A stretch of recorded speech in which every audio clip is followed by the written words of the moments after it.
ये जो महाकुंभ के प्रचार को न जाने किस ऊंचाई तक ले जाना चाहते थे। जो घटनाएं वहां हुई हैं महाकुंभ में, हम और आप लोग कल्पना नहीं कर सकते हैं। हम लोग कल्पना नहीं कर सकते हैं। जिस दिन से स्नान होना शुरू हुआ है, सरकार लगातार गिनती बता रही है। कभी कहती है कि इतने करोड़ लोगों ने स्नान कर लिया है,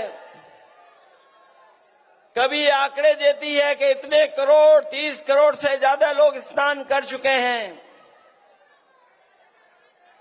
जब हम और आप लोग लौट करके जाएंगे तो आपको, हम लोगों को नए आंकड़े मिलेंगे कि इतने करोड़ लोगों ने स्नान कर लिया है। जो करोड़ों के आंकड़े दे रहे हैं, और मैंने सुना था उनका भाषण, अयोध्या में भी 16 करोड़ लोग आ चुके हैं, दर्शन कर चुके हैं। जो सोचिए करोड़ों का हिसाब किताब दे रहे हैं, वो वहां पर जिन लोगों की जान गई उनकी गिनती नहीं दे पा रहे हैं, उनके आंकड़े नहीं दे पा रहे हैं।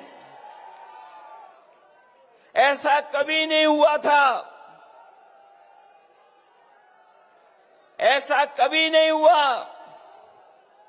और जब कभी भी हुआ है तो उस समय की सरकारों ने स्वीकार किया है।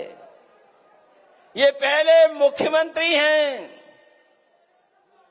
जो सच्चाई को स्वीकार नहीं कर रहे हैं। कहते हैं कि हम 3 बजे से उठ करके इस पूरा इंतजाम देख लेते हैं, लेकिन जिस समय घटना होना शुरू हुई है, अगर उसी समय पर सरकार ने कुछ सही फैसले उठाए होते तो आज जिन लोगों की जान गई है उनकी जान नहीं गई होती। मिल्कीपुर की जनता समाजवादियों को पुनः जिता करके इन भारतीय जनता पार्टी के सांप्रदायिक राजनीति को हमेशा हमेशा के लिए खत्म करने का संदेश देगी। मिल्कीपुर की जनता महंगाई और भ्रष्टाचार के खिलाफ मतदान करेगी। मिल्कीपुर की जनता के साथ जो धोखा हुआ है,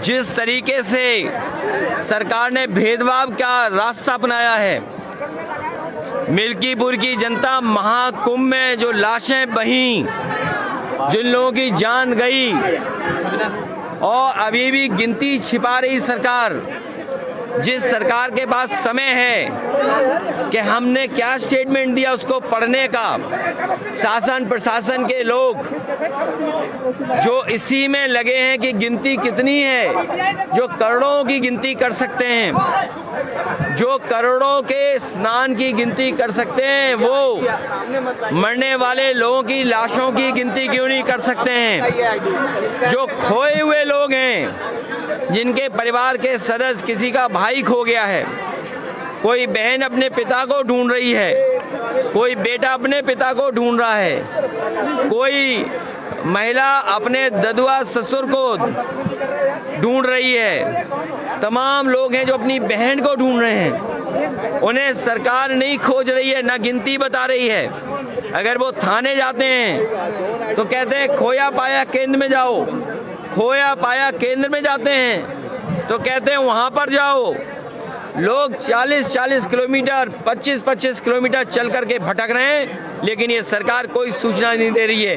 जो डिजिटल इंडिया की बातें करते हैं, वो कितने लोग खोए हैं उसकी डिजिट नहीं बता पा रहे हैं, कितने लोग खोए हैं उसकी डिजिट नहीं बता पा रहे हैं। करोड़ों की गिनती कर ले रहे हैं, लेकिन मरने वाली लाश कितनी उसकी गिनती नहीं बता रहे हैं सही। जो सत्य को छिपाते हैं वो योगी नहीं हो सकते हैं। अयोध्या के दलित बेटी के साथ पुलिस ने इस पर क्या करना चाहेंगे सर? 3 लोग आरोपी पाए गए, कैसे देख रहे हैं? मुख्यमंत्री की भाषा क्या थी? अगर यही पुलिस ने, जिस समय उसकी मां गई थाने में, उसके परिवार के लोग थाने में गए, अगर उसी समय पुलिस ने कार्रवाई की होती तो शायद वो बहन हमारे आपके बीच में जिंदा होती। उसके कपड़ों से हमें लाश नहीं ढूंढनी मिलती।